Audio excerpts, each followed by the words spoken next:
আসসালামু আলাইকুম। আজকে আপনাদের সঙ্গে কিছু ভুলে যাওয়া মুহূর্ত শেয়ার করব। মানে ভুলে যাওয়া বলতে আমি আপনাদের সঙ্গে শেয়ার করতে ভুলে গিয়েছিলাম। মানে ঈদের পরবর্তীতে, ঈদের দিন তো আমি ময়মনসিংহে ছিলাম, তারপরে আমি চলে গিয়েছিলাম বোনের বাসায়। মানে আরিদের বাবা এসে আমাকে ওইখানে নিয়ে গিয়েছিল এবারে ঈদের ঘোরাঘুরি করতে, ওইখানে চলে গিয়েছিলাম। তো ওইখানে গিয়ে আমার হঠাৎ করে মনে হলো আমি তো ওর কাছ থেকে সালামি নেই নাই, তারপর সালামি চাইলাম, সে তো আমাকে সুন্দর করে 50 টাকার একটা বান্ডেল এভাবে খুলে মেলায় দিয়ে দিয়েছে। তো আমি তো খুব খুশি যে আমি তো বান্ডেল পেয়েছি, কিন্তু আপনারা শুনেন সে এটা কি বলে, যে তাকাও একটু তাকাও, এটা হচ্ছে কি কি বলো? যাই হোক, তারপর রাত 2টা বাজে আমরা মানে ভাগ্নিকে নিয়ে, আপু, আমি আর আমার ভাগ্নিরা সবাই মিলে রাতের বেলা একটু ঘোরাফেরা করছিলাম। আমার ভাগ্নি ড্রাইভ করছিল। তারপর সকালবেলা উঠে আমি আর আমার ভাগ্নি দুজন মিলে চলে গিয়েছিলাম একটা দোকানে অনেকগুলো ড্রিঙ্কস কেনার জন্য। কারণ আমাদের হঠাৎ করে কিছু গ্রামের চাচাতো বোনদের ভিডিও দেখে মনে হয়েছিল কি আমরাও কিছুক্ষণের জন্য একটু গ্রামের চাচাতো বোন সেজে যাই। তো এটা ভেবে যেইভাবে সেই কাজ কিছু ড্রিঙ্কস কিনে ফেললাম, যে আমরা সবগুলো একসঙ্গে মিশাইয়ে ককটেল বানিয়ে খাবো, খেয়ে দেখবো টেস্ট কেমন। আচ্ছা যাই হোক, এখানে আমরা, এটা হচ্ছে ভালুকা, জায়গার নামটা এত কিছু আমি তো চিনি না, ভালুকা। আচ্ছা যাই হোক, তারপর আমার ভাগ্নি তো সেই সেই একটা পোস্ট দিয়ে সে তো ললিপপ খাচ্ছে তরমুজের। তারপর সে যেভাবে বাইক চালায়, আপনারা বিশ্বাস করেন, একটা ছেলে যেভাবে বাইক চালায় সে ওইভাবে বাইক চালায়। মাশাল্লাহ, সে বাইকও চালাতে পারে, গাড়ি ড্রাইভিংও করতে পারে, এবং ঢাকা টু ময়মনসিংহ তার কাছে কোনো ব্যাপার না এগুলোতে, এই বয়সেই। আর তার মা বাবাই তাকে এগুলো শিখিয়েছে এবং উৎসাহিত করেছে, এটা কোনো বিষয় না। কারণ মেয়েরাও সব দিক থেকে একটু এগিয়ে গেলে সেটা আসলে এখানে আমি খারাপ কিছু দেখি না।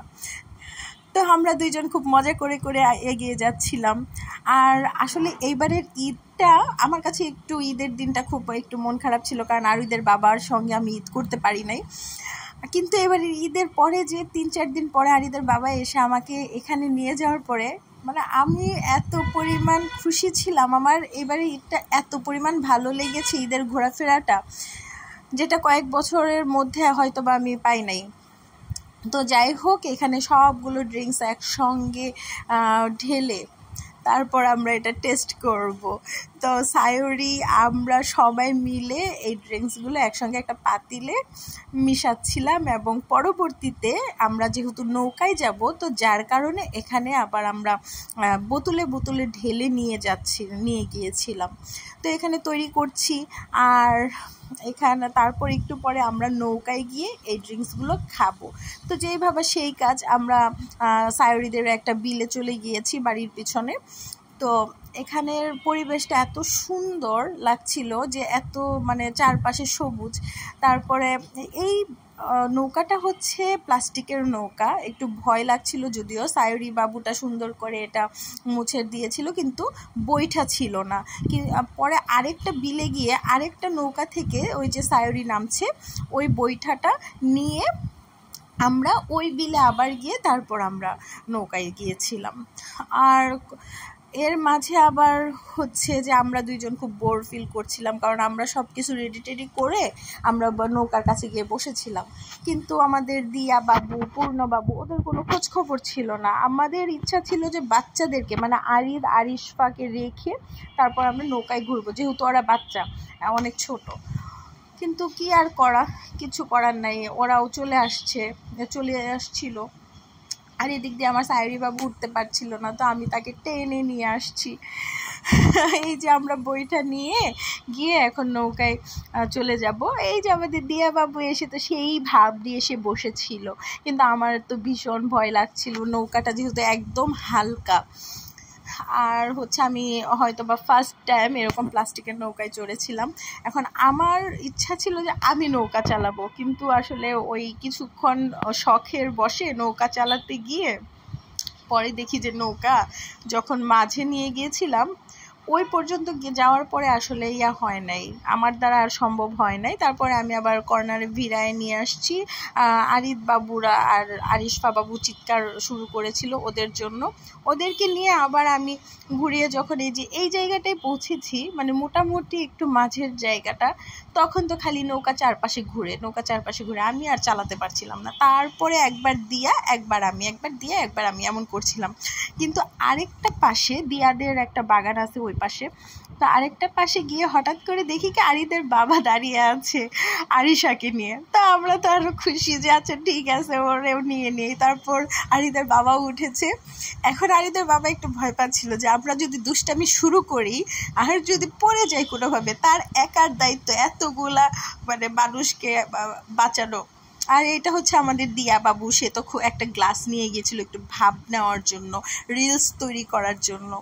যাই হোক, এই বিকেলটা এত পরিমাণ ভালো কেটেছে আর আমরা সবাই এত পরিমাণ মজা করছিলাম, কি আর বলবো। আর নৌকা কিন্তু আমি একা চালাচ্ছিলাম না, আমি একা একটু কিছুক্ষণ বৈঠা চালাই, তারপরে আবার দিয়ার কাছে দিয়ে দেই, দিয়া আর আমি দুইজনে মিলে। আর এদিকে আমার আরিশা বাবু, সে যে কি পাকনামি করছিল, সে চাচ্ছিল কি লাফ দিয়ে পানিতে নামবে, সে ভাবতেছিল এই পানিতে নেমে সে গোসল করতে পারবে, কিন্তু সে তার বুঝতে পারতেছে না যে ময়না পাখি তুমি এই পানিতে নামলে তোমার কালারটা ডিসকালার হয়ে যাবে। তারপর ওইখান থেকে নেমে ওইদিকে একটা নদী আছে একটু দূরে, ওদের বাড়ি থেকে অনেকটা দূরে, তো ওই দিকে আমরা গিয়েছিলাম। ওই জায়গাটা এত পরিমাণ ভালো লাগছিল, কিন্তু নদীর পানিগুলো কেমিক্যাল মিশে বা যে কোনো একটা মানে কলকারখানার ইয়া মিশে হয়তো বা একদম কালো পানি হয়ে গেছে, নদীটা একদম শুকিয়ে গিয়েছে। তো এই জায়গাগুলো এত পরিমাণ ভালো লাগে আমার কাছে, মানে গ্রামের যে আসল একটা পরিবেশ এই মানে এই কিছু কিছু জায়গাগুলোতে পাওয়া যায়, কিন্তু এখনের প্রত্যেকটা গ্রামে দেখি গ্রামের ইয়েগুলো নষ্ট হয়ে যাচ্ছে, দৃশ্যগুলো।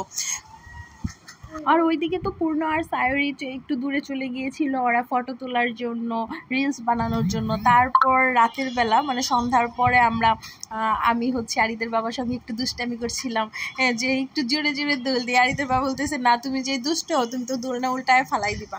আসলে এটা কি আমার পক্ষে সম্ভব বলেন, আমি কি দোলনা উল্টায় ফেলাই দিব? আমাকে কেন ভয় পাবে বলেন তো, আমি ছোট মানুষ। এটা দিয়াদের বাড়ির উঠোনে একটা দোলনা রাখা। তারপরে তো আমরা মানে এই কয়েকটা দিন আমরা অনেক মজাই কেটেছে, অনেকটা ভালো লেগেছে। এবং এই সময়টা পরের দিন সকালে আমরা একটা জায়গায় বেড়াতে গিয়েছিলাম, সেটা আপনাদেরকে পরবর্তী একটা ব্লগে বলবো। আমি দিয়া হচ্ছে অন্য একটা গাড়িতে, আরিদের বাবা আরিশা একটা গাড়িতে, আর পূর্ণ সায়রি তারপর সায়রির বাবা মা ওরা ছিল আরেকটা গাড়িতে, ওদের গাড়িতে, এটা ছিল ভাড়া গাড়ি। তো এটা হচ্ছে তার পরের দিন সকালবেলাতে যে আমরা যখন বিদায় নিব, তো দিয়ারা হচ্ছে দিয়াদের গাড়ি দিয়ে যাবে, আর আমি বলেছি আমি তোমার সাথে বাইকে যাব, বাচ্চা কাচ্চা সব কিছু ওদেরকে দিয়ে দিয়ে। তো এর আগে আমরা রওনা দেওয়ার আগে আমরা একটু গ্রামের মধ্যে একটু ঘুরছিলাম ওর সাথে। আর অনেক দিন পরে আসলে আমি বাইকে এভাবে ঘুরছিলাম তার সাথে, আমার এত ভালো লাগছিল। কিন্তু আরিশা এত পরিমাণ চিৎকার পাচ্ছিল, যার কারণে ওকে নিয়ে আমরা ত্রিশাল পর্যন্ত এসেছি। এবং ত্রিশালের পরে আমি একটু ওকে বলেছিলাম আমাকে একটু জোরে বাইক দিয়ে এখন ময়মনসিং নিয়ে যাও। তারপরে আমাকে 105-এ সে একদম আমাদের বাসার সামনে নিয়ে আসছে। তো এটা হচ্ছে আমার তারপরের দিন একা একার একটা সময়। যাই হোক, আমার কাছে অনেক ভালো লেগেছে ঈদের দিনগুলো। আপনাদের কাছে কেমন লাগছে একটু জানাবেন। আর আমি মাঝে মাঝে একা একা রিক্সায় ঘুরি আমার যখন মনটা একটু বেশি খারাপ থাকে তখন। তো সবাই ভালো থাকবেন, আল্লাহ হাফেজ।